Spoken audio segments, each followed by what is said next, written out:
Bon dia.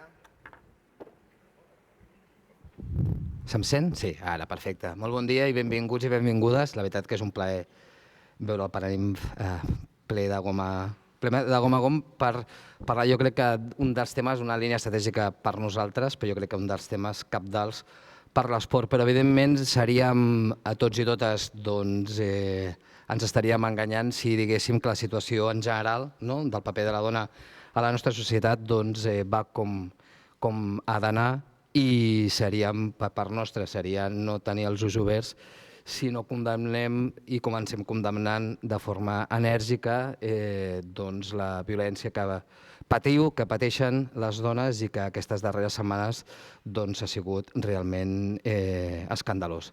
Així és que no podíem començar sense fer un minut de silenci en record de totes les dones que pateixen la violència de gènere a les seves pròpies cases. Així que si no sé, em sap greu, faríem un minut de silenci.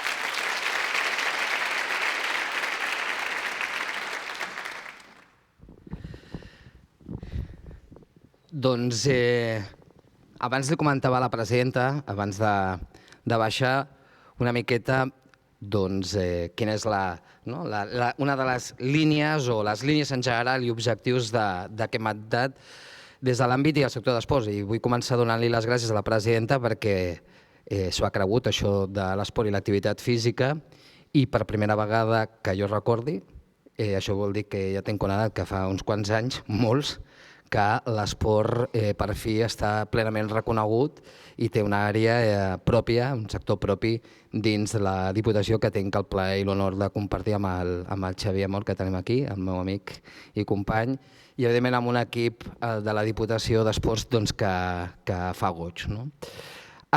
És cert que passen moltes coses, que nosaltres, i des de tots els nostres municipis, el nostre primer i darrer objectiu és la promoció esportiva, i tenir unes instal·lacions que ja sabem tots i totes, ho coneixem, li aneu dient amb el Xavier a les seves visites, i ho sabem nosaltres des del primer dia que vam fer aquí la trobada, que sabem que són els equipaments i la posada al dia dels equipaments i la inversió en nous equipaments, però també és veritat que com a representants del món de l'esport municipal, que és on realment passen les coses, on realment nosaltres hem de posar a disposició dels esportistes i les esportistes, tant de l'elit com dels més petits i de les més petites, a les instal·lacions, els programes, les activitats, que calia passar a l'acció en alguns àmbits. El mandat passat, ja sabeu, i gràcies a molts de vosaltres i moltes de vosaltres, vam fer realitat un petit somni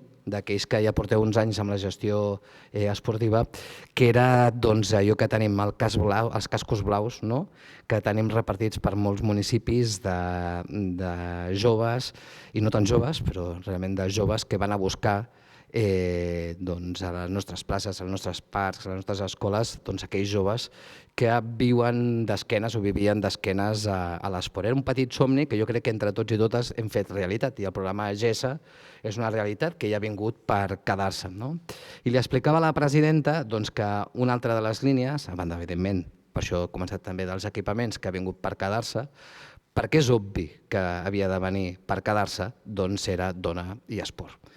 Per què? Per moltes raons, però perquè també, sobretot perquè continua, realment va millorant, però si ens mirem estadísticament la situació, tampoc és per llançar-hi coets. Parlàvem que és un 24% només de dones directives, això no té cap sentit.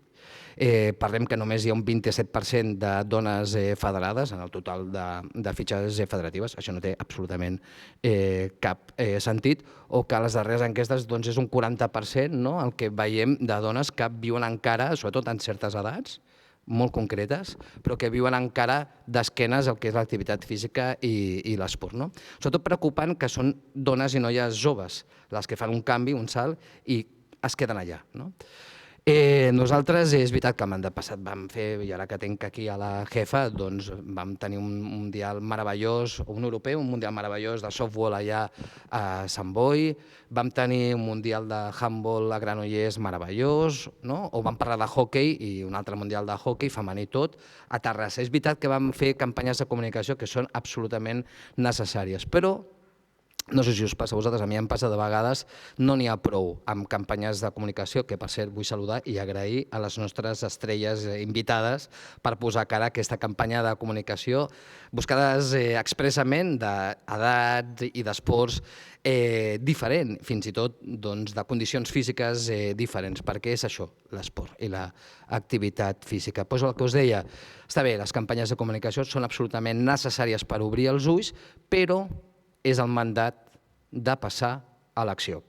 Així és que el que hem estat treballant és fer aquest salt important d'obrir ulls, de que se'n parli. Ens està ajudant moltíssim, moltíssim l'esport d'elit femení. Estem a les portes, l'altre dia al plenari, per desgràcia encara hi ha grups que això no s'ho creuen.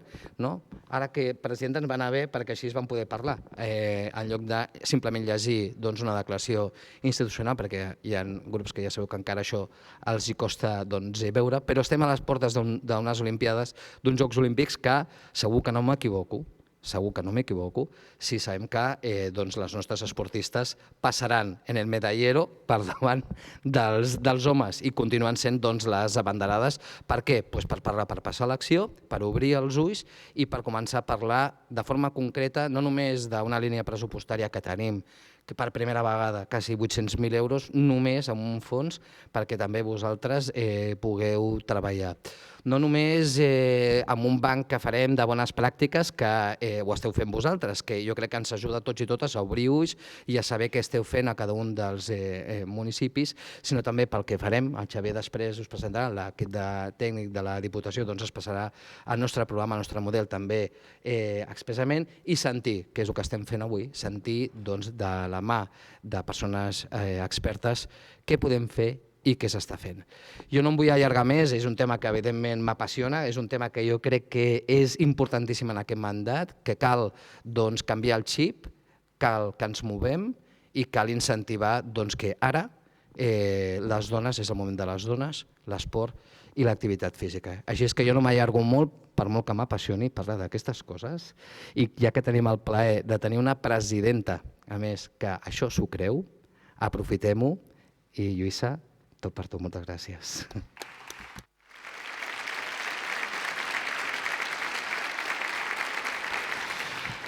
Bé, doncs, bon dia a totes i a tots. Gràcies, David.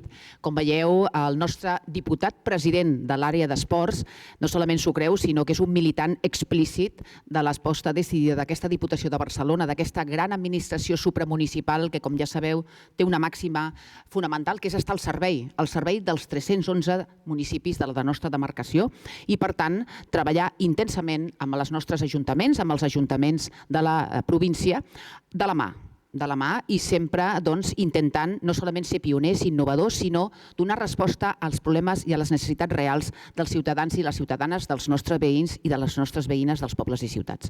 Com us deia abans, jo primer, permeteu-me donar les gràcies al David com a president de l'àrea d'aquesta àrea d'esports, insisteixo, per la feina que fa ell i del lideratge, però també el gran equip que no solament està en contacte i que segurament els coneixeu a tots i a totes, amb totes totes i tots vosaltres, sinó que a banda del dia a dia, del treball intens de proximitat, el que fan també és marcar estratègia i marcar línies d'actuacions que avui el que venim és a compartir-ho. Gràcies al Xavi Amor, el diputat, gràcies a l'Abel, gràcies a la Teresa, gràcies i a tot l'equip de l'àrea que, insisteixo, no solament s'ho creuen, sinó que li dediquen, més enllà de la professionalitat, un compromís vital. Moltes gràcies. I, com us deia abans, avui és un gran dia perquè el que venim és, en primer lloc, el que m'agradaria és donar-vos la benvinguda. La benvinguda a aquest espai magnífic, aquest Paraninf que fa poquet la Diputació ha recuperat per la vida quotidiana de la nostra ciutat, però també del nostre país, i que està obert a acollir jornades com aquesta, jornades magnífiques amb un entorn també magnífic. I avui el que venim a fer, almenys nosaltres dos, després evidentment hi ha un contingut molt intens i molt interessant al llarg de la jornada, és a presentar públicament el primer cicle de jornades sobre dones i esport. I quan dic el primer, vol dir que té voluntat de tenir-ne molts més. Com això que deia abans el David, que ha vingut per quedar-se. Doncs sí, ha vingut per quedar-se. El fet de tenir un espai estable, impulsat per la Diputació de Barcelona, que és, com deia abans, aquesta administració que té aquesta voluntat de generar coneixement, de generar lògiques innovadores, doncs ha vingut per quedar-se, com deia abans, per convertir-se en aquest espai de referència estable en el que tinguem l'oportunitat, edició a edició, en primer lloc, de reflexionar conjuntament. Crec que és molt important la necessitat de la reflexió conjunta i col·lectiva des de les vivències de cada una de les realitats de les persones que esteu aquí i de les diferents persones que s'han matriculat o han decidit participar en aquestes jornades, que són més de 300. Vull dir que al llarg del dia passaran per aquí 300 companys i companyes, càrrecs electes, però també directius, tècnics i tècniques vinculats directament amb l'esport i des d'una realitat de proximitat i local, com us deia abans. Per tant, reflexió. Necessitem reflexionar i compartir aquestes reflexions, perquè al dia a dia, en els nostres ajuntaments, en les nostres realitats locals, estem tan immersos en donar respostes, en treballar aquestes necessitats dels veïns i les veïnes, que a vegades costa trobar aquests espais de reflexió, de debat, també perquè hem de pensar per poder planificar i per poder planificar conjuntament. Per tant, reflexió. Però també la idea és que la voluntat que sigui un espai d'intercanvi d'informacions i de coneixement. Avui tindrem l'oportunitat també de la mà d'experts i d'expertes, l'expertís que existeix i que no és una novetat en aquest àmbit ni en cap altre, de compartir aquestes informacions, aquests coneixements, que també ens han d'ajudar a planificar i a marcar, com deia abans, el full de ruta. I finalment, també ho comentava el nostre president de l'àrea, és a dir, òbviament hem de compartir bones pràctiques, no comencem de zero. Totes i tots nosaltres, a les nostres realitats i adaptat a les nostres realitats quotidianes de pobles i ciutats molt diversos, segur que hem impulsat coses de tot tipus amb aquesta lògica de fer visible la presència de les dones en l'àmbit esportiu. Per tant, bones pràctiques, però també definir posicionaments i conjuntament impulsar polítiques públiques, projectes i polítiques públiques que han de revertir el que avui venim a tractar. I avui el que venim a tractar és que l'esport, que no és aliè a un sistema ideològic patriarcal i a conductes masclistes que encara estan presents en tots els àmbits de la vida pública i privada del món, no solament del nostre país, sinó del món, el que venim a treballar és com podem lluitar i revertir les desigualtats que sustenten les discriminacions de gènere en l'àmbit de l'esport. És això, que tenen expressions diversissíssimes, des de les més dramàtiques, per tant, assetjament sexual, violències masclistes, fins les més subtils. L'absència, que moltes vegades ens diu que és desitjada. Per tant, imagineu-vos si tenim una gamma diversissíssima d'expressions de desigualtat en les que sustenten la discriminació i que hem d'identificar, per això és molt important la reflexió, identificar per contrarrestar. I contrarrestar amb polítiques públiques, explícites, valentes i públiques. I quan diem això significa que no solament s'han d'implementar des dels ajuntaments i les administracions locals, que estem aquí representades, i les administracions municipalistes, que som les que estem més a prop de les necessitats reals dels veïns i les veïnes, sinó de la mà i establint aliances amb tots els agents que han de ser còmplices amb aquesta lògica. Evidentment, les entitats, els clubs, els esportistes i les esportistes, el reste de les administracions públiques que tenen competències i recursos.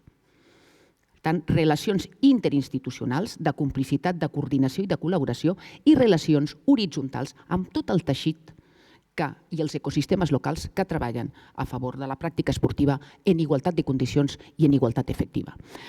Aquesta és la voluntat última d'aquestes jornades. Per tant, parlarem de moltes coses, unes molt òbvies, que és el que deia també el nostre president de l'àrea, i és la infrarrepresentació i la subrepresentació de les dones en l'àmbit esportiu, no solament en l'àmbit esportiu escolar, sinó també en el federat.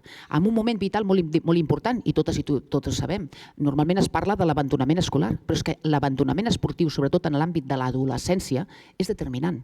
Per què les noies en un moment vital abandonen l'esport i la pràctica esportiva? Hem de reflexionar. Per què?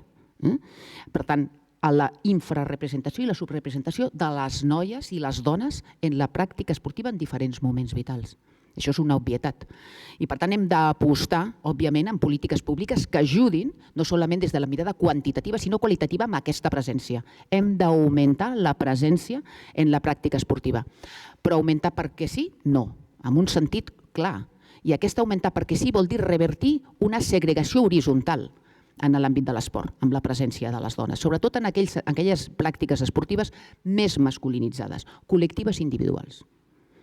Però després també hem de parlar, com deia abans, de quins són aquests elements que generen discriminació i desigualtat, no solament en la pràctica esportiva, sinó allà un lloc molt important que a vegades queda diluït i emmascarat, que és allà on es prenen les decisions, que són determinants.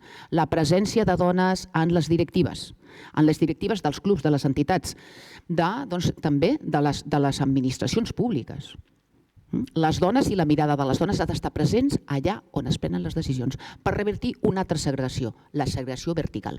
Segregació horitzontal, segregació vertical. I aquí, companyes i companys, necessitem complicitats àmplies i definitives. Perquè veiem moltes coses, ara, evidentment, últimament, i per sort, l'esport femení està de moda, perquè jo crec que hem de posar en relleu i felicitar, com ja hem fet, els èxits esportius de moltes dones i de moltes noies que porten molt de temps lluitant amb disciplines que normalment no eren o no hi havia una presència explícita de les dones. Això és molt important, és una punta de llança, però és una punta de llança i és la punta de l'iceberg. Perquè un altre dels elements que també hem de revertir és el maltractament de l'esport femení en els mitjans. L'absència absoluta de presència de les dones en els mitjans de comunicació. Per tant, això és un altre dels elements i un altre dels aliats que necessitem, aquest compromís i complicitat dels mitjans de comunicació. I nosaltres podem fer molta feina des dels municipis perquè tenim mitjans propis. Els mitjans de comunicació locals han de començar també a donar exemple. I és allà on podem invertir nosaltres també aquesta lògica i reinvertir aquesta lògica. I finalment un element fonamental, i ara vaig a donar les gràcies a tots els esportistes que esteu aquí, en diferents disciplines, i és que les noies i les dones necessitem referents. Necessitem referents. Les noies i les nenes necessiten referents en les que emmirallar-se. Els nois les han tingut sempre, nosaltres no. Per tant, aquestes adolescents que abandonen necessiten líders explícites que els ajudin i els motivin a seguir o a començar. Per tant, necessitem generar una xarxa de referents que poden ser de diferents disciplines, des de les més exitoses i més visibles fins les més presents a nivell local. Tampoc, no sempre anirem a tocar les portes de les grans esportistes que surten per la televisió. Tenim referents a nivell local.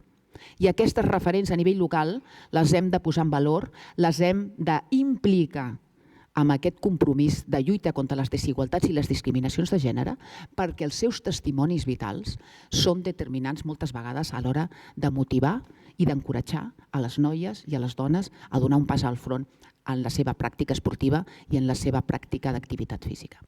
Com deia el David, jo tampoc em vull enrotllar més perquè tengo tendencia a l'enrolle, però sobretot amb coses, amb àmbits en els que la veritat és que crec que hem de fer moltes coses i que tenim grans oportunitats per revertir, per implicar, per ser pioners, per posar projectes innovadors sobre la taula, i segur que ho hem fet i ho estem fent. Ara els hem de conèixer internament, convertir-los a partir d'aquesta bona pràctica que es converteix transfereixi, amb lògiques que es transfereixin territorialment i es converteixin en elements ja estables en les nostres pràctiques quotidianes, polítiques i tècniques en l'àmbit local. I res més, moltes gràcies a totes i a tots els que esteu aquí, als ponents, òbviament, gràcies per estar aquí, a les persones que després formareu part de les taules rodones, a les esportistes que heu volgut venir i als esportistes acompanyants també, està molt bé. I sobretot perquè quan parlem d'igualtat, òbviament no és una causa única i exclusivament de les dones. Una ciutat més igualitària i més justa ens beneficiarà a totes i a tots. Així que tingueu una bona jornada. Estem a la vostra disposició, no ho dubteu, des de la Diputació de Barcelona, des de l'àmbit de l'àrea d'esports, però des de tota l'estructura, estem a la vostra disposició per acompanyar i per treballar conjuntament amb aquesta gran fita. I estic convençuda que seminari a seminari veurem aquests avanços. I a més els veurem perquè nosaltres serem els que els provocarem. Nosaltres, totes i tots nosaltres. Moltes gràcies i bona jornada.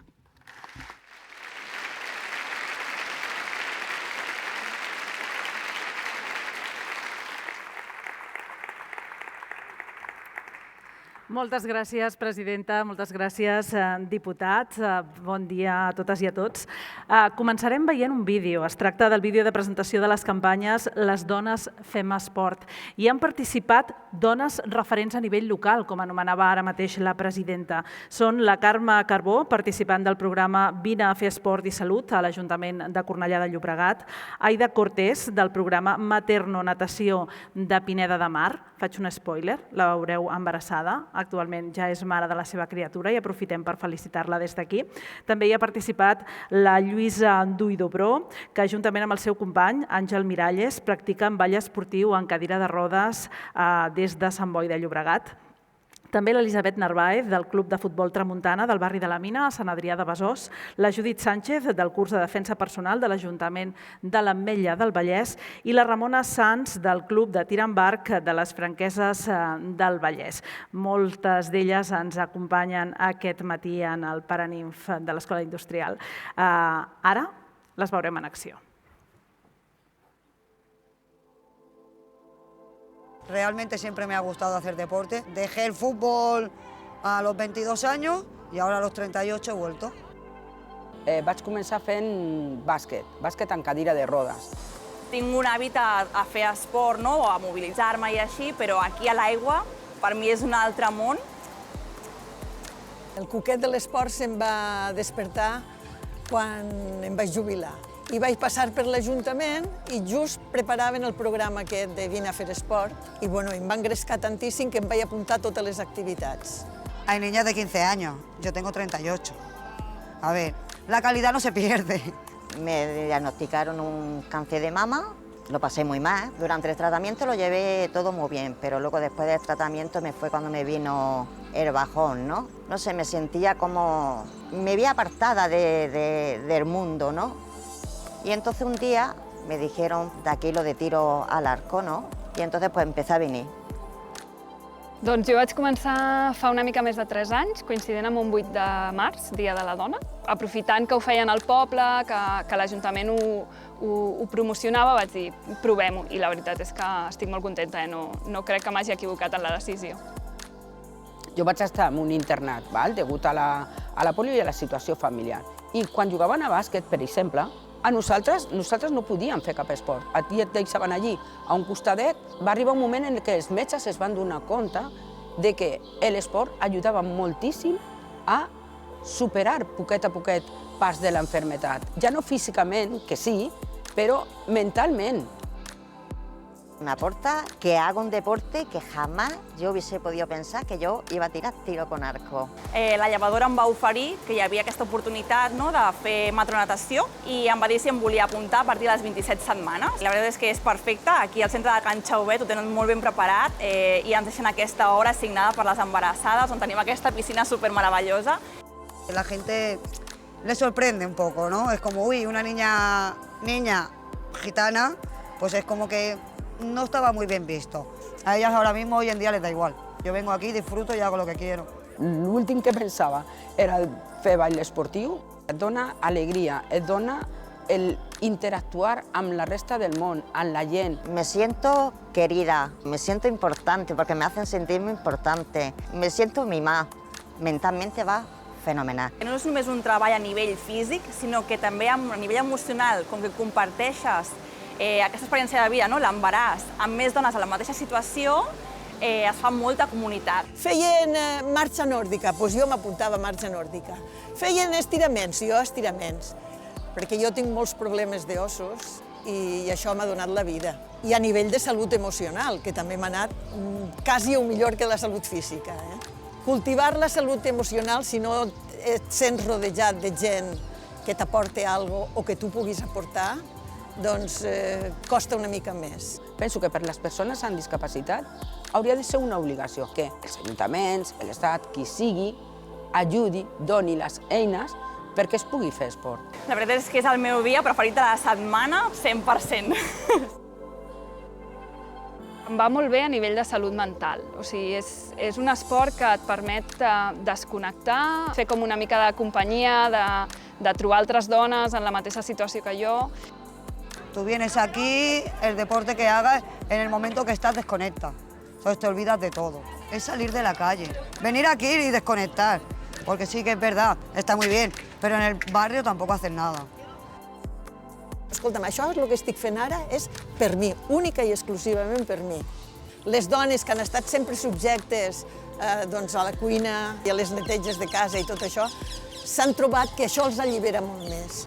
M'ha ajudat molt a tenir una estona per mi, que són 2 hores a la setmana, no és tant, però és una estona que només és per mi, que tant els nens com el meu marit, la meva parella, ho han notat, perquè arribo a casa més relaxada, aconsegueixo desconnectar de la feina, desconnectar de la casa, desconnectar dels nens. En realitat, les dones ho hem de fer per nosaltres. Hasta que no consiga llegar a competir, no voy a parar.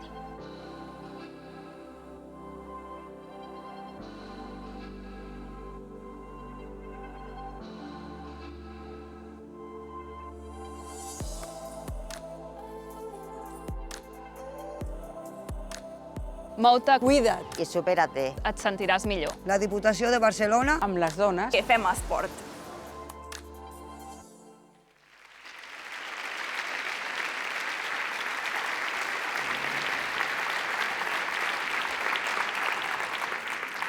Com els deia, algunes de les protagonistes ens acompanyen avui a la segona fila. Moltíssimes felicitats, de debò.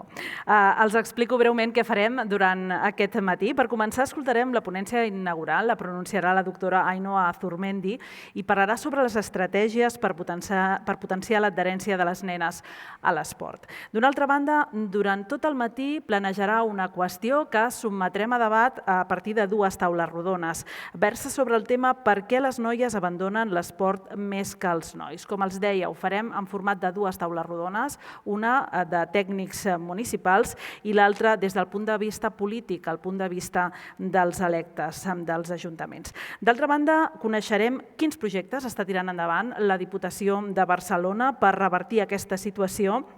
I també presentarem la publicació model del Pla de Gènere de l'Activitat Física i Esport, també impulsada des de la Diputació de Barcelona. I tindrem una sorpresa. No els puc dir res més en aquests moments que, sisplau, no moguin les cadires. No que no es moguin de les cadires, sinó que no moguin de moment les cadires.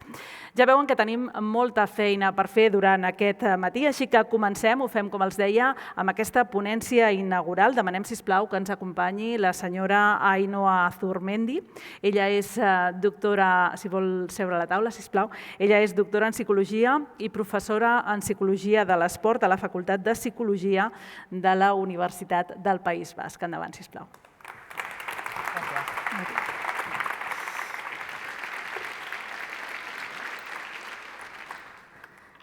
Bueno, buenos días.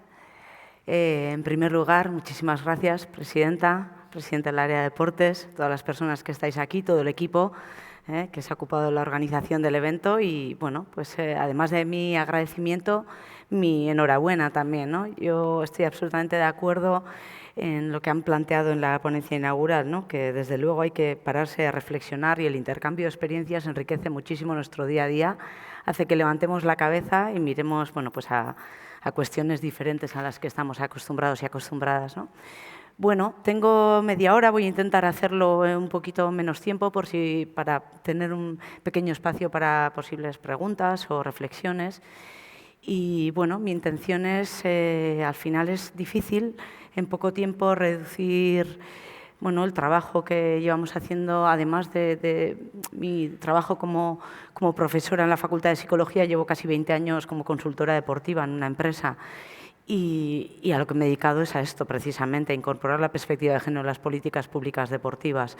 Con lo cual, bueno, pues intentaré por lo menos dar algunas de las claves que no solo la investigación nos las está dando, pero sino la práctica en el día a día, en las que, bueno, nos pueden ayudar un poco a entender mejor el fenómeno que llevamos 30 años hablando, incluso más, del abandono deportivo por parte de las mujeres. Bien, esta es la estructura que voy a seguir en mi ponencia. Voy a hacer una breve introducción. Hablaré de la socialización de género porque no es absolutamente determinante, pero sí fundamental en la iniciación deportiva y en el gusto que desarrollamos por la actividad física y el deporte desde bien pequeñitos, también los chicos.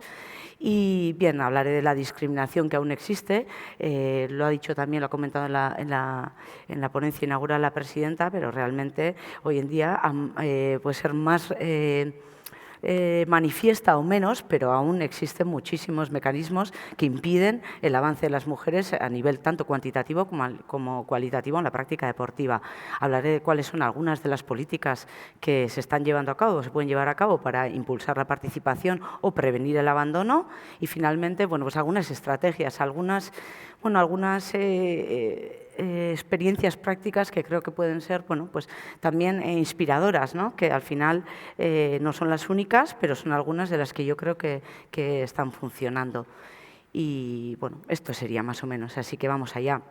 Si yo pregunto, porque muchas de las personas que estáis aquí nos hemos manejado con esto, ¿no? Con los factores que tienen que ver con la adherencia deportiva o con el abandono, ¿no? Pero si pensamos desde pequeños en nuestra socialización, ¿cuáles son aquellos elementos que sabemos que tienen que ver con la adherencia a la práctica deportiva? No sé si las digo. En su momento pensé hacer una nube de imágenes con algo interactivo. Decía, tengo poco tiempo, no lo puedo hacer así que lo voy a adelantar yo, ¿no? Pensaremos en familia. Pensaremos en el grupo de amigas y amigos. Por cierto, las investigaciones, cuando decían la familia en general, ya hablan de hermanos y hermanas que tienen muchísima influencia, ¿vale? Sabemos el entorno, el grupo de amigas, la oferta, porque tradicionalmente, como lo veremos en los datos, siempre se ha explicado el abandono deportivo con una cuestión de carácter individual. Y es una parte de un error que hemos cometido, porque es un problema estructural.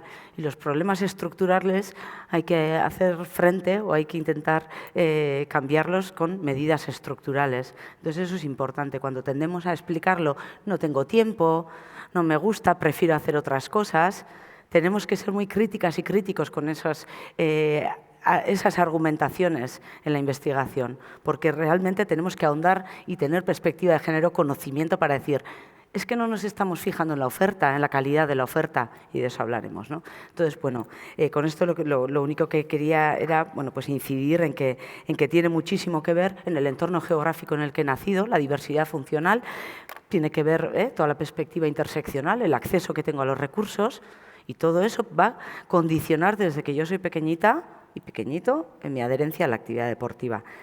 Sobre todo, y ya lo han comentado también, la presencia de referentes. Luego especificaré un poco el tema. Bueno, aquí traigo brevemente algunos datos, pero es un estudio muy reciente financiado por MAFRE, que lo han realizado María Martín y su equipo en Madrid. Bueno, vemos que la práctica de actividad física y deportiva por parte de estudiantes de primero, segundo de la ESO, tercero y cuarto de la ESO, ya veis que, bueno, es bastante alta, ¿no? Siempre, como no, menor por parte de las mujeres. Pero este análisis ha puesto de manifiesto que las chicas y los chicos de la ESO hacen deporte. Vale, vamos a ver, ahí tenéis el código QR, podéis acceder al informe, vale, está online, en la próxima diapositiva también aparecerá. Veréis que en algunas diapositivas he puesto el código QR para que podáis acceder directamente a materiales que existen que pueden ser útiles quizás o interesantes en vuestro día a día. Bien, este estudio ha hecho una comparativa de 2023 y 2010. Por lo que nos muestra el estudio es que ha aumentado, por lo menos, la práctica deportiva de las niñas en 6 puntos de inicio. Estamos viendo, veis, está 60 puntos, ¿no? Más que en 2010. Bueno, hacen más chicas, pero el abandono continúa siendo acusado, como se ha comentado en la mesa desde el principio, en la inauguración, ¿no? Desde luego, continúan abandonando de forma muy acusada las chicas. Claro, aquí, perdón, pues saldrá en la siguiente. Pues no lo sé por qué me ha saltado esta. No sí, vale, está en la siguiente. Disculpad. Bueno, entonces, dicho esto, con esto lo que quería dejar ver es que realmente las niñas hacen actividad física deportiva, pero como hemos comenzado la jornada, abandonan, ¿no? ¿Por qué abandonan? Porque llevamos 30 años hablando de esto y lo hemos podido corregir muy poquito. O lo hemos atrasado un poquito, pero continúan abandonando cuando llegan a la secundaria, en 14 años, sobre todo.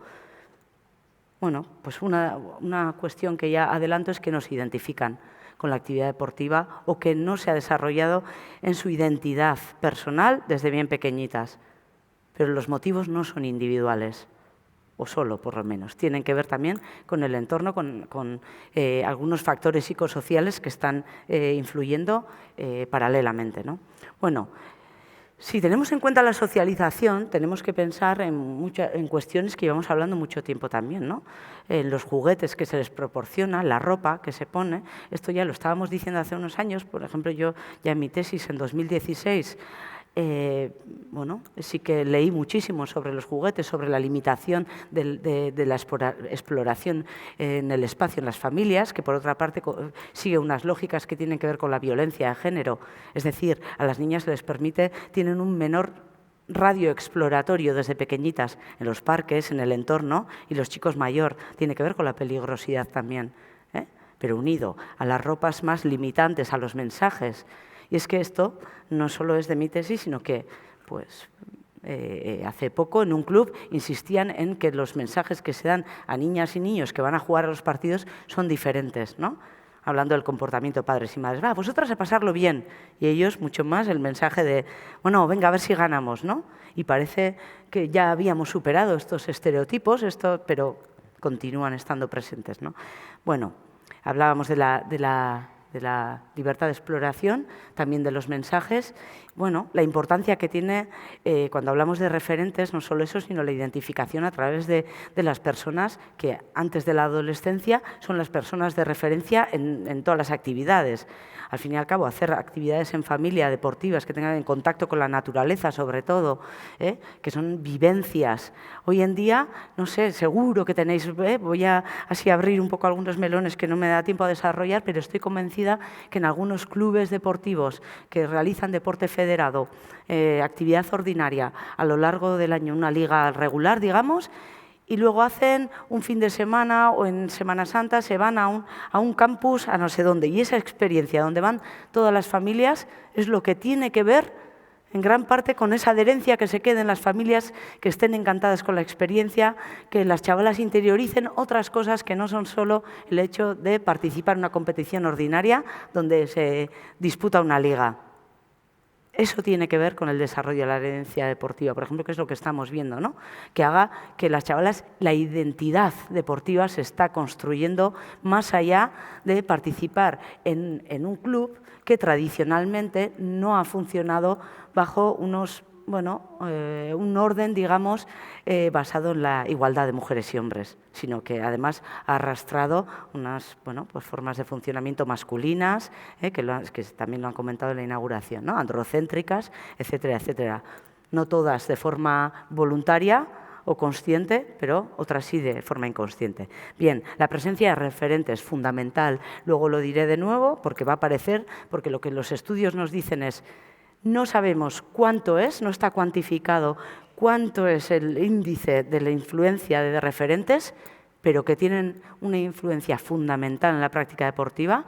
Hablábamos hace un momento de establecer redes de referentes, pero yo creo que el vídeo ha puesto de manifiesto también que cualquier persona puede ser referente.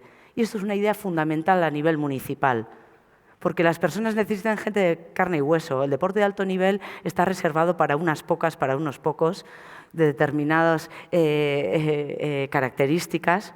Y no solo eso, sino también es que necesitamos gente cercana. La psicología del deporte se diferencian referentes cercanas y expertas o expertos. Tiene que ver con mi madre, mi tía, mi vecina, la que puedo ver cerca, o en el club, la senior de mi equipo y de mi club que voy a verle, o aquellas que salen en la tele, que lamentablemente las expertas, las que son intocables, los chicos lo han tenido presente toda la vida. Y los referentes tienen muchísima importancia en el desarrollo de la identidad deportiva, ¿vale? De mis propias experiencias, de ser yo protagonista. Lo han dicho aquí, pero a cualquier persona que le preguntéis que haga deporte, que haya adquirido digamos, ese placer, ese gusto por la actividad física, después del proceso de socialización, va a hablar de libertad, como lo han dicho, va a hablar de bienestar, de desconexión. Van a hablar de todo eso. ¿Por qué? Porque no han vivido esas experiencias previamente y es un descubrimiento, ¿no? Bueno, y hemos superado los estereotipos. ¿Están? Si hacemos un análisis de cuál es qué modalidades, ¿no?, son fundamentales, sobre todo donde más práctica deportiva hay de chicas y chicos, seguimos viendo que existe una estereotipación en la elección de actividades. Fijaos, el fútbol, es que es el último bastión de la masculinidad. Es donde continúan habiendo muchísima más participación de chicos que de chicas. Son de las colectivas mayoritarias, de las modalidades, la que continúa esa resistencia, ¿no? ¿Por qué no están las chicas? Bueno, pues ahí está claramente, os lo digo, por la falta de una oferta de calidad adecuada a las necesidades de las mujeres. Porque no ha habido, no se les ha esperado. Ahora esto está cambiando y, por ejemplo, Cataluña en este caso y Euskadi, pues son dos comunidades, dos excepciones en el número de licencias. ¿Por qué ahí comento estructura y cultura de género? Porque es importante tener en cuenta esto, ¿no? No solo tenemos que tener a nivel cuantitativo cuál es la estructura de género de las actividades, que puede ser 50-50, una representación equilibrada que sería 40-60, pero si habláramos de 70 o 30%, da igual de qué sexo, estaríamos hablando de una cultura y de una estructura de género masculina o femenina. Pero independientemente de eso, hay deportes que continúan teniendo una cultura masculina, y es el caso del fútbol, ¿no?, donde todas las personas, todos los estamentos están copados casi todos por hombres, ¿no? Entonces es importante. Esto es algo en lo que quería incidir, que es lo que decíamos, bueno, pues al final se tiende a explicar el abandono deportivo, pues bueno, o la falta de actividad física, ya lo veis, aquí son los motivos por los que no hacen, ¿no? Temporales, no tengo tiempo, pero cuando decimos que no tenemos tiempo por algo, es que tenemos otra prioridad, otra actividad, y realmente detrás de eso está una construcción en la que no me han estado buscando a mí para hacer eso. No es un motivo individual. Claro, esto tiene que ver también con la disonancia cognitiva, ¿no? ¿Cómo reduzco yo? ¿Cómo voy a decir yo? Eso no es para mí, no me lo están ofreciendo a mí, ¿no? No voy a romper los estereotipos en todo mi entorno. Entonces, para reducir esa disonancia cognitiva, digo, no, yo prefiero hacer esto. Claro, es que esto es supervivencia, esto es una forma, ¿no?, una defensa para que yo pueda vivir mejor en mi entorno. No voy a decir que el club de Alau realmente no quiere que haya chicas, ¿no? Bueno, en fin, lo que quiero decir con esto, resumiendo mucho, es que tenemos que atender a cuál es la oferta deportiva que estamos haciendo y si realmente se está dirigiendo a toda la población, ¿vale?, sea de cualquier edad. Bien, por supuesto, continúan las mujeres representadas en todos los estamentos, tanto en el deportivo, en el técnico, en el arbitral y en el directivo. Son menos las mujeres, con lo cual con esta estructura pues también no siempre está totalmente relacionado, pero también la inexistencia de políticas para promover la participación de las mujeres a todos los niveles tiene que ver también con la reproducción de los estereotipos, los modelos masculinos de funcionamiento, ¿vale? Al fin y al cabo, la interseccionalidad también se debe ver reflejada en las estructuras de todas las entidades deportivas, sea a cualquier nivel, sea un club a nivel local o sea una federación. Al final la diversidad se muestra, bueno, pues a través de la representación de de todas las personas, ese modelo interseccional, digamos, a todos los niveles, ¿no?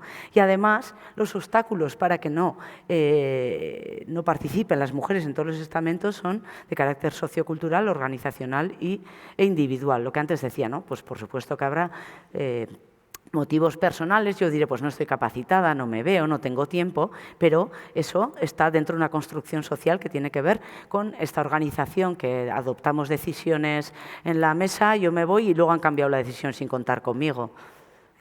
Pues eso tiene que ver con la estructura organizacional o incluso sociocultural si pensamos en las árbitras y todos las burlas o las faltas de respeto que pueden estar viviendo, ¿no? Que dices, oye, pues como que esto no es para mí, ¿no? Si tengo que aguantar todas estas situaciones, pues no me sale a cuenta. Entonces, bueno, todo esto se refleja, estas desigualdades se reflejan en una distribución, valga la redundancia, desigual de recursos económicos, humanos y materiales. Y podemos decir, no, pues bueno, ya existe una legislación o normativa que de alguna forma controla eso, pero la práctica nos dice que continuamos reproduciendo estereotipos. En la Comunidad Autónoma Vasca existe una ley, ya la Ley de Igualdad de 2005 decía que ninguna entidad deportiva podía recibir una subvención pública si discriminaba, claro. Luego teníamos que de oficio ver si estaba discriminando, ¿no? Pero se supone que estaba prohibida una diferenciación en premios, en carreras populares, por ejemplo. Lo que ocurre es que eso tiene que ocurrir primero para que luego lo podamos denunciar, ¿no? Y no al revés, no decir, no, mira, yo no te voy a dar subvención para esta carrera pública si no me muestras que los premios son igualitarios, ¿no?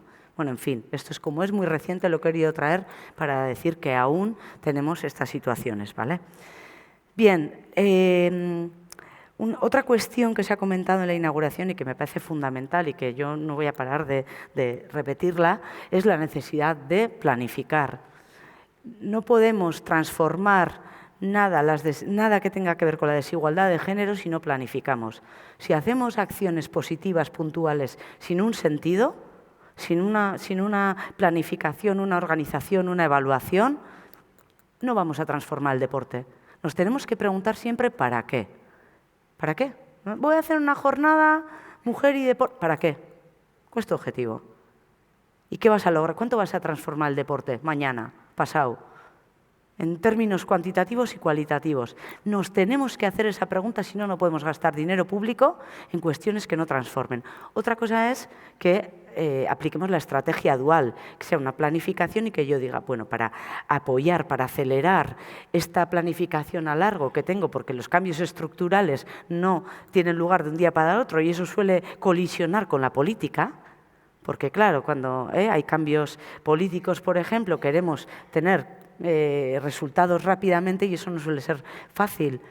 Por eso un ejemplo es la reestructuración del fútbol femenino en Guipúzcoa desde 2004 que comenzó, ¿no? Se hizo una comparativa con Navarra en Guipúzcoa. Tenían, similares en población, dos provincias similares, comunidad, provincia, en población, similares datos de participación en fútbol femenino, se hace la intervención. Se crean, el fútbol al principio decía, vais a cargaros el fútbol femenino porque no se pueden hacer todas las categorías, no hay chicas para hacer categorías juveniles y las que sabían decían, pero ¿qué hacen las chavalas de 14 años con mujeres de 30 que no quieren estar lógicamente? Eso está está influyendo en el abandono de estas chavalas. Se hace la intervención. Hoy por hoy creo que ha crecido en Guipúzcoa pues casi un 180% de las licencias y Navarra continúa igual, parecido, un poquito más. Con lo cual la intervención es necesaria, pero la estrategia dual, es decir, planificar a largo y ir combinándolo, ¿no?, con medidas de acción positiva. Insisto en que los problemas de carácter estructural se solucionan con medidas de carácter estructural. Y para eso, bueno, tenemos diferentes herramientas, ¿no? Tenemos guías, la estamos utilizando, por ejemplo, la Diputación de Vizcaya, la utilizamos para hacer planes de igualdad en federaciones deportivas, pero es absolutamente adecuable, ¿no?, utilizable también a nivel club local. Tenemos esta, quizás es posible que la conozcáis, incluso personas que estéis aquí hayáis participado en la elaboración de la misma, ya tiene unos años, y esta lo que tiene de diferente es que está adecuada a nivel local y además habla de infraestructura deportiva, que también lo hemos mencionado, que es muy importante cómo diseñamos, cómo planificamos y cómo las inversiones que realizamos en la remodelación de instalaciones deportivas, porque también tienen una visión de género y una marca de género muy importante, que es parte de nuestro trabajo en Avento, ¿no? Cuando hacemos análisis a nivel local. Lo mismo a nivel deportivo, ¿no? Deporte escolar. Súper importante. ¿Qué estamos teniendo en cuenta? Porque un debate tradicional que no está para nada superado y que yo tengo una postura muy concreta, depende también de las actividades, pero es mixto o segregado. Por supuesto, y no podemos hablar de eso. Pero nos tenemos que preguntar, y voy a responderlo parcialmente en el siguiente punto, ¿vale? No me quiero extender con esto, pero es importante. ¿Una oferta mixta o segregada? Bueno, algunas cuestiones que son fundamentales, que lo estamos viendo en la experiencia y que las chavalas lo necesitan. Lo primero, tener espacios propios que ellas se sienten identificadas y protagonistas y que la oferta está realizada pensando en ellas. Y hay aspectos que son de carácter general y hay otras cuestiones más específicas, digamos, ¿no? Y que todas las personas, el conjunto de agentes que tengan implicación de algún modo u otro en la planificación o en la ejecución e implementación de política deportiva, tiene que tenerlo en cuenta. Y sobre todo, ya veremos en las específicas, el monitorado de las actividades, que dista mucho de garantizar que tienen formación en coeducación, y supongo que estaréis de acuerdo conmigo en eso. Bien. La perspectiva de género como estrategia transversal en los clubes, ya me lo hemos hablado, pero esto tiene que ver hasta cómo organizamos la información en el club o lo que contamos en Twitter o en Instagram. Tiene que ver con todo eso. ¿Qué posición tengo yo sobre esto? Espacios para la participación de toma de decisiones, que esto tiene que ver también con la famosa LOPIBI. Es importante. La adherencia deportiva se construye también, la cohesión de grupo, dando espacios, esto es un tema de liderazgo deportivo absolutamente, pero dando espacios para la participación, no en todas las decisiones, algunas sí, bueno, prevención de la violencia, garantizar entornos seguros. En el estudio MAFRE ya salía, que es una de las limitaciones, es que el espacio no lo consideren seguro las niñas. Seguro tiene, bueno, es subjetiva esta interpretación, pero es importante. ¿Vale? Hemos dicho el estilo de comunicación, ¿no? Si hablamos o no en femenino, cómo nos referimos, la agresividad con la que hablamos. Eso todo va a influir en mi adherencia, en mis ganas de considerar un espacio positivo, adecuado, agradable. Referentes y el estilo de liderazgo, que lo he mencionado, pero no me voy a detener en él. ¿Vale? Cuestiones específicas. Bien, cuando hablamos de empoderamiento corporal consciente, antes hablamos de empoderamiento. Luego, en el ámbito del deporte, nos incidimos mucho, ¿no? Desde el feminismo, hablar también del empoderamiento corporal. ¿Y eso qué significa? Decíamos, ¿no? Pues ser consciente de la superación de los obstáculos de mi cuerpo. Bueno, no voy a desarrollar esta idea, pero sí decir que ya cuando decimos de forma consciente quiere decir que hay que trabajarlo y hay que hablar de ello, lo que estamos trabajando. No per se hacer un ejercicio y ya está. A las charlas decirlos, bueno, estamos superando, estamos sintiendo, lo estaban diciendo. Tanto la mujer embarazada, la mujer que estaba haciendo tiro con arco, lo estaban comentando. Al final es ser consciente de mis capacidades, de mis limitaciones, y además decir, y generar espacios para decir, las chicas, ¿por qué tenemos estos obstáculos en el deporte? En el equipo ser capaz de hacer eso, ¿vale? Hablar de lo que les aporta el deporte, ser ellas las protagonistas de su propia historia. Hablar de la menstruación. Esto... Yo el jueves tengo que dar una formación a entrenadores y entrenadoras, pero en este caso, como ya di solo uno de chicas, este es de chicos, casi todo, creo que hay 2 chicas de 30, sobre entrenadores y entrenadoras de entre 12 y 18 años, PDJ, Plan Deporte Joven de la Diputación de Guipúzcoa. Claro, es que yo entiendo, un sobrino mío de 16 años que está en plena adolescencia, que va a ser entrenador a su vez de peques, ¿cómo se va a poner a hablar de la menstruación? Le da vergüenza, ya. Pero habrá que trabajar este aspecto porque, claro, las chavalas es un tema fundamental. Y el uso, fijaos, el tema de los sujetadores deportivos. No puede ser que vayamos a ver un partido de infantiles, porque esto es lo que os pasa a nivel local, entiendo. Y yo veía a una chica, sale al extremo en balonmano, iba así corriendo, iba así. Y yo, ¿qué le pasa? ¿Cómo corre esa niña? Me fijo, digo, uy, qué raro, qué pobre chica. Y me doy cuenta que es un tema del pecho. que le está dando vergüenza, perdía los balones. Y era por el pecho, estaba así encorvada. Y dije, ¡ay, qué pobre! Bueno, pues igual con este equipo, lo que hay que trabajar es el tema de, chicas, un sujetador apropiado para hacer deportes, luego se lo comentamos a las familias si queremos, pero... O incluso, en Guipúzcoa ya están haciendo, los pantalones, acaban todas utilizando pantalones de otra marca, no la que les proporciona, pues al final decía la federación, voy a negociar yo con la marca algo adecuado, voy a hacer I+D+I, les traigo pantalones, que los prueben y a ver cuál les gusta a las chavalas, cuál es más cómodo para ellas, ¿vale? Hay que pensar en todo eso, tiene que ver con yo sentirme que se está pensando en mí, ¿vale? Bueno, también importante, y ahora vamos a ver un ejemplo, y ya vamos avanzando ya las estrategias, que ya tengo que ir terminando. Hay que explicar cuál es el itinerario deportivo de formación de entrenadoras. Es fundamental también que haya mujeres referentes en el resto de estamentos para que se proyecten, la que no quiera seguir haciendo deporte, que vea que hay otros espacios en los que puede aportar. Y las entrenadoras tienen una labor fundamental en la creación de la identidad deportiva a las chavalas. Fundamental. Y además luego equipos mixtos pueden ser, quiere decir, equipo técnico, chico, chica, la diversidad es buenísima, pero las mujeres tienen que estar. Y cuando critican que haya árbitras designadas en partidos masculinos, que no hay nivel, bueno, en fin, digo, tienen que estar. Luego ya el segundo objetivo, ¿vale? La vivencia, súper importante. Rápidamente, porque no me puedo detener, y esto es un tema que también se ha comentado y es fundamental, ¿vale? La violencia. Está totalmente normalizada en nuestro ámbito deportivo. Hay situaciones ya identificadas de riesgo absolutamente específicas del ámbito deportivo. Esto ya lo decía el Consejo de Europa en 2018. ¿Vale? Las relaciones desiguales, la autoridad, el liderazgo autoritario, las duchas, etcétera. Tenemos que desarrollar medidas de protocolos de prevención a nivel local, ¿vale? Y ayudar a los clubes a tener personas de referencia porque no lo pueden hacer solos y solas. Las personas que están allí, ya sabemos, tienen un montón de cosas y esto es mucho, ¿vale? Identificar estas situaciones y luego saber dónde acudir, ¿vale? No me voy a extender, pero hay trabajos además en los que estamos basándonos.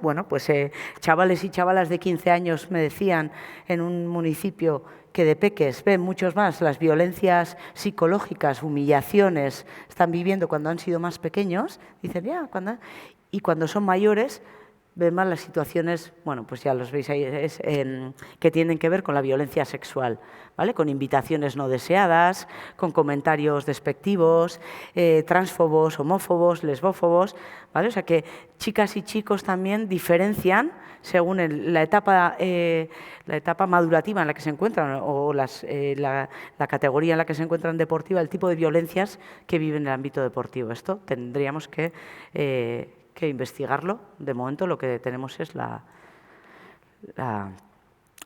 experiencia. Y bien, ya para finalizar, os voy a hablar de brevemente algunas iniciativas que yo creo que están funcionando, ¿no? En este caso, este es el Club Araski Baloncesto, que milita en la máxima categoría estatal, pero se creó en 2013, fruto de una fusión entre dos equipos, tienen 400 niñas, 300 y pico, y han sabido desarrollar la identidad Araski, ¿no? Hicimos, por ejemplo, una agenda que cada mes este dibujito lo que hacía era poner alguna imagen que tenía que ver con la prevención de la violencia sexual, no me hagas preguntas sobre mi vida sexual o no me toques partes de mi cuerpo que yo no quiero, y cada mes es un mensaje, una agenda, pues cositas así, y esto es muy simbólico porque la capitana se lo daba a las peques, ¿no? Bueno, en fin, que hay cosas que se pueden hacer que realmente pueden funcionar. El rugby, ya sabéis, aquí también, ¿no? Que tiene mucha tradición por parte de las mujeres, la participación en el rugby. Pues darle su protagonismo, ¿no?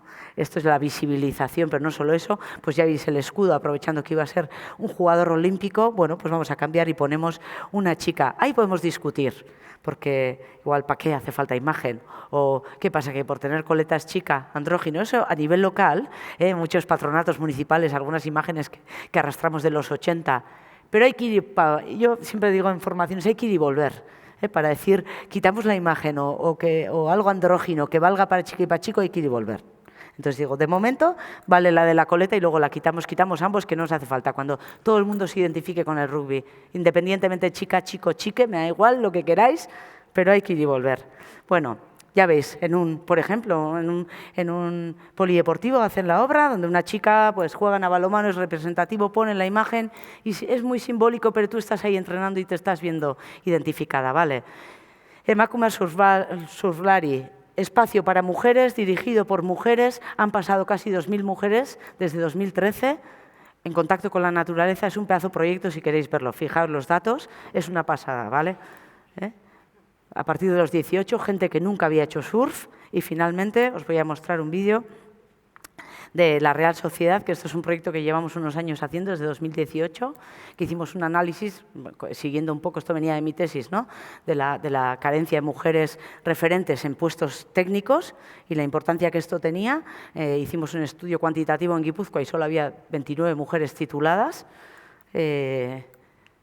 Y en 2024 ya tenemos pues, más de 100 con UEFA C, pero además, bueno, entre otras estrategias, creamos un curso UEFA B solo para mujeres. Han sido 2 ediciones y hay unas cuantas, pero lo que más subrayan estas mujeres es la red que se crea teniendo un espacio propio. Ya terminamos, vemos este vídeo y ya finalizamos, ¿vale? Si le podéis poner, por favor. Una parte era...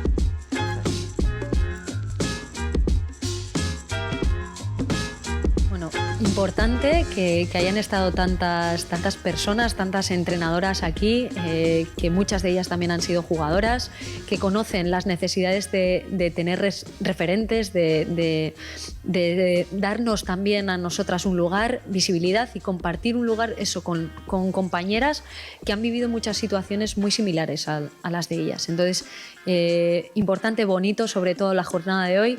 Ojalá que haya muchas más. Se está creando o estamos ayudando a crear una red de mujeres entrenadoras que van a marcar también el futuro de muchas niñas y de muchos niños en Guipúzcoa, ¿no? Y ser referentes para muchas de ellas que en su día quieran también mirarse en un espejo como el que tienen delante, con tantas y tantas entrenadoras que están por venir.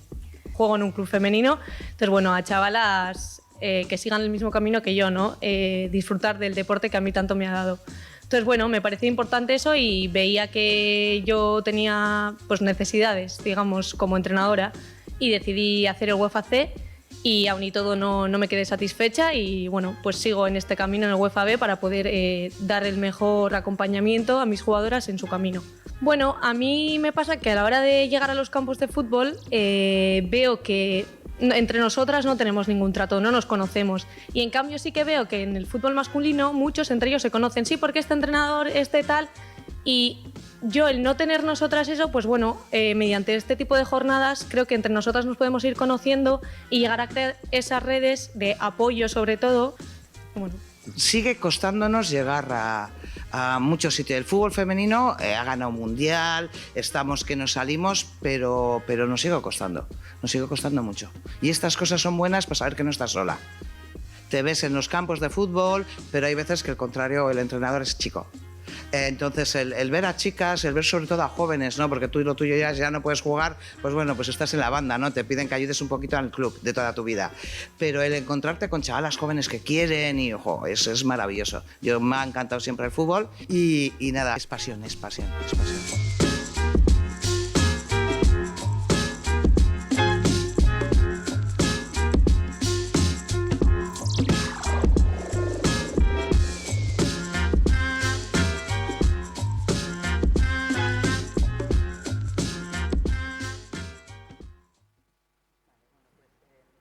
Finalizaré diciendo, pues efectivamente, que hay que intervenir, lo primero, hay que planificar. Aquí tenéis otras materiales, pero os pueden hacer llegar, ¿vale? Y que es fundamental planificar, intervenir, evaluar y, desde luego, proporcionar espacios propios a las mujeres desde bien pequeñitas para que se identifiquen con la actividad física y el deporte y hagan un espacio propio, consideren que es suyo, que no son alguien a quienes se les da permiso o hay que promover, sino que cómo hacemos que esa identidad se desarrolle desde pequeñitas, ¿no? Y eso tiene que ver con toda la estructuración y no solo con algo personal. Y con esto ya finalizaría. Gracias.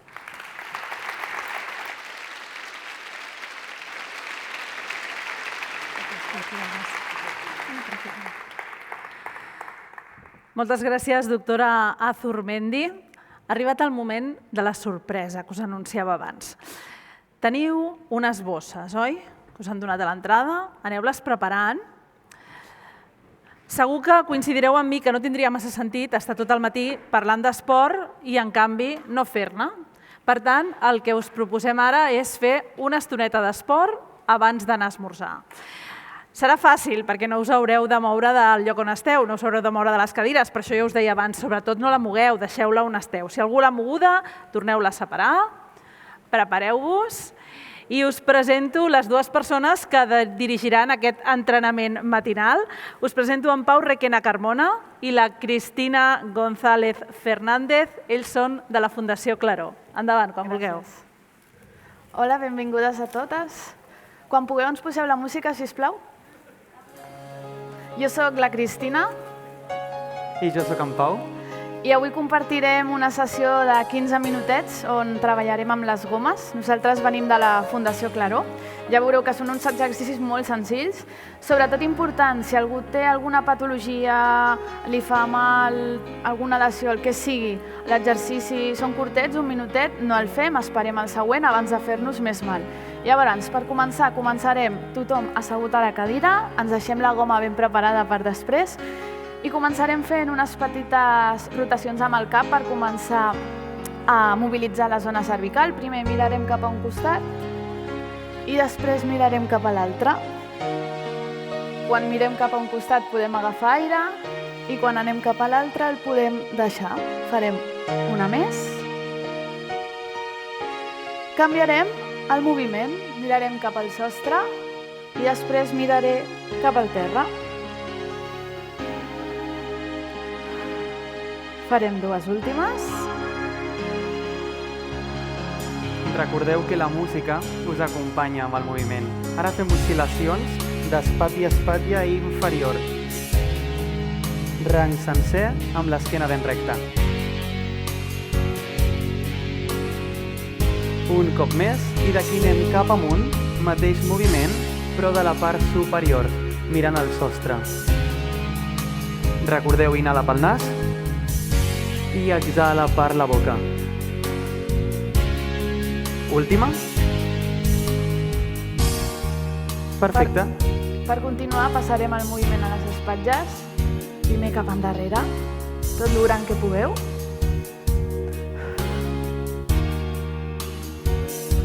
Una més i canviarem el sentit, anirem cap endavant, el mateix.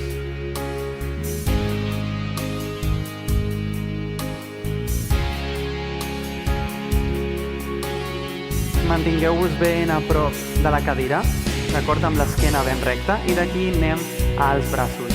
Pugeu braços cap amunt i els baixem cap a baix. Inhala pel nas i exhala per la boca. Obre les teves costelles i torna. Últimes dues. Molt bé. I d'aquí obre ben gran, fent un cercle als teus cantons. Últimes dues.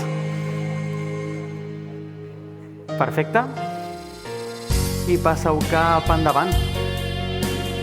Obre, fes un gran cercle, amb l'esquena ben recta, activant el teu pit. Molt bé, anem a l'última. Perfecte. Perfecte, ens posarem una miqueta de peu per anar acabant la mobilitat. Passarem el moviment una miqueta a les cames, fem una petita obertura. Cuidado amb l'equilibri, anem amb compte. Faig una i després faig l'altra. Una última amb cada cama, perfecte. Farem el contrari, en comptes d'obrir, tanquem cap a dins. Podeu pujar tot el que vulgueu, contra més amunt, més activarem. Més baix, està igual. Una última amb cada cama. I ja veiem una miqueta més la dificultat aquí. Però tornem a la cadira per aquesta última, amb l'esquena ben recta. És moment d'utilitzar la vostra goma per començar a enfortir i tonificar. Perfecte, prepararem la goma i el que farem a l'inici, treure-la de la bosseta. Tenim dos extrems. Agafarem un en cada mà i trepitjarem la goma. Important, els dits han de mirar cap al sostre. Els colzes han d'estar ben anclats al vostre tronc. I des d'aquí hem de flexionar els braços i extendre'ls. Farem una miqueta de treball de bíceps. Perfecte. Quan facis la força pots deixar en l'aire. Perfecte. Portem 5. Bé.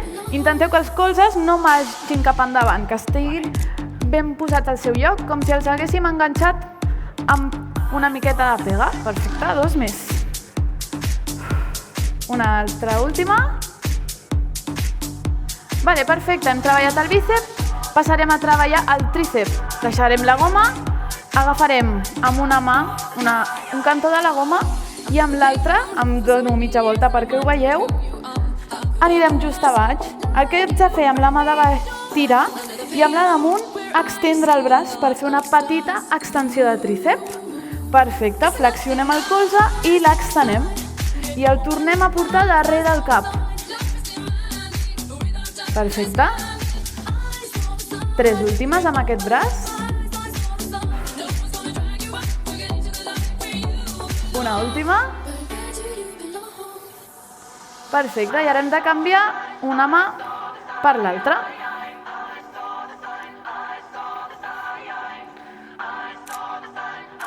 Ho tenim, braç flexionat, extén tot el que puguis i flexiona. Perfecte, farem 4 més i passarem al següent exercici. 2 últimes. Una última. Perfecte. Perfecte. D'aquí passem a les gomes de nou a trepitjar-les. Molt bé. Alçada del maluc. Aquí creueu. I les dues mans aniran al genoll. I del genoll passen a prop colzes enrere cap a les costelles. I torna. Aquí lleugera inclinació cap endavant, activant el teu pit perquè no caigui l'esquena. De les costelles, torna cap al genoll. Això és el teu rem, on tonifiques la part de l'esquena. Recordeu mantenir el pit ben actiu per no forçar la part baixa. Molt bé. Últims segons. Últimes 3. Treballa lent, treballa controlat. I anem a l'última. I d'aquí, amb els braços seguim creuats, porta les gomes al maluc. I d'aquí una cama dreta sobre, en abducció i tanca. En adducció, dreta obre. I ves canviant una dreta i una esquerra. Molt bé. No rotis tot el cos amb tu, sinó mira al centre i només són les cames. I lleugerament van cap amunt i s'obren. Abducció i tanquen en adducció.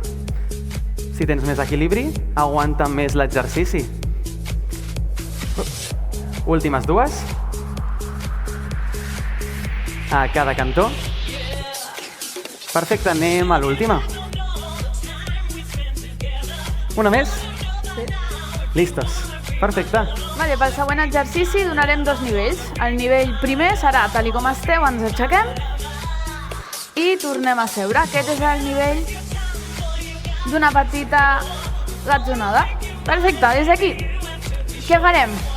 Si algú no vol tornar a seure a la cadira i vol fer una miqueta més actiu, baixaré una miqueta, però sense seure del tot. Aquest és el segon nivell, cadascú ho fa com vol. I per últim, si algú vol una miqueta més d'intensitat, separarem una miqueta més les cames. Perfecte, ens seiem ben endarrere i decideixes si et sentes o només toquem una miqueta. 4 últimes. 3 últimes. Recordeu que no busquem suar.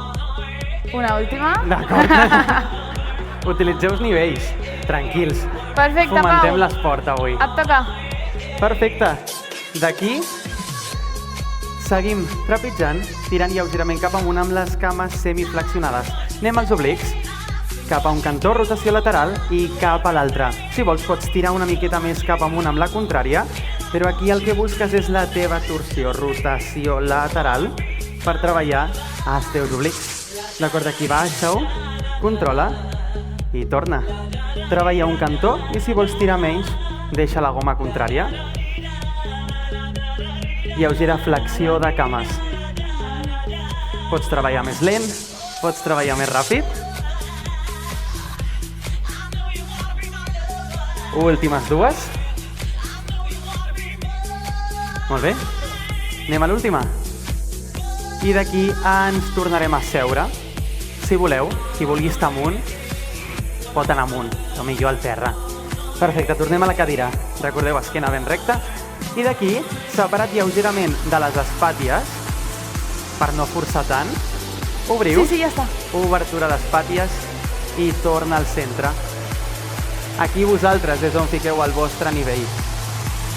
Cada cop amb bona extensió, obriu i tanqueu. Si agafeu més a prop, és on genera més tensió de goma.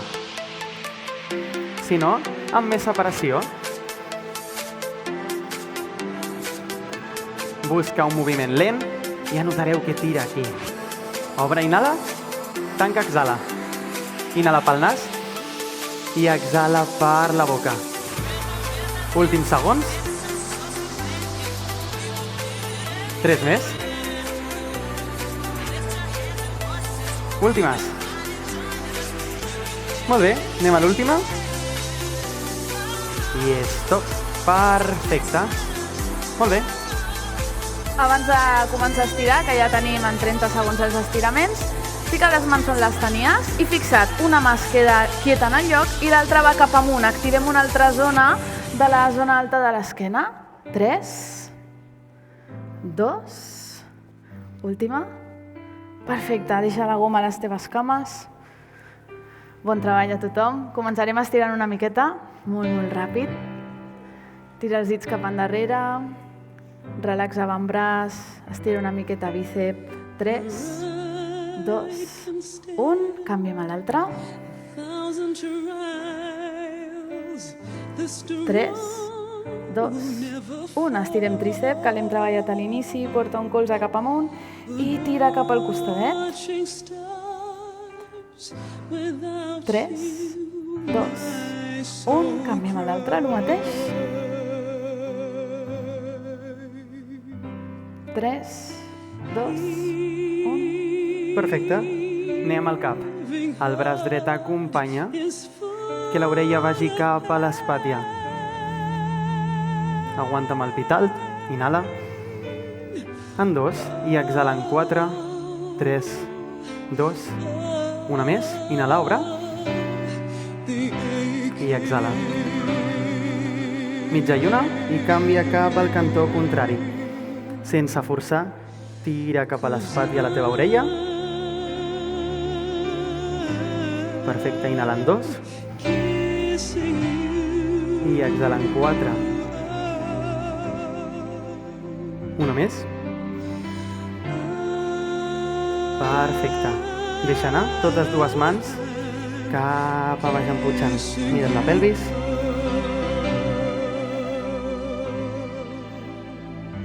Molt bé. Cap amunt i cap a baix. De nou sostre. I tancar. Última.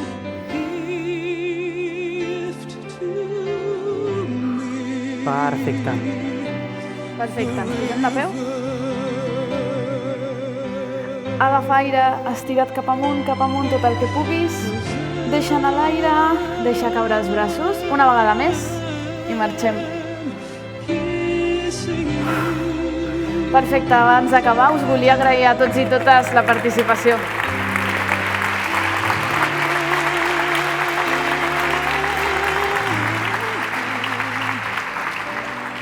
Moltes gràcies, Pau, moltes gràcies, Cristina, de la Fundació Claró, per haver-nos demostrat que fins i tot un espai tan solemne com el Paraninf és un magnífic lloc per practicar esport. Aquest matí ens han dit que si fèiem esport sentiríem sensació de llibertat, de desconnexió, de benestar. Esperem que ho hàgiu pogut gaudir durant aquests 15 minutets. El que sí que us puc assegurar, vosaltres no us heu vist, però la majoria teníeu un somriure a la boca i això és molt, molt important. Ara sí, després de l'esport, fem una pausa, mitja hora, us demanem màxima puntualitat, a 2:15 ens trobem aquí.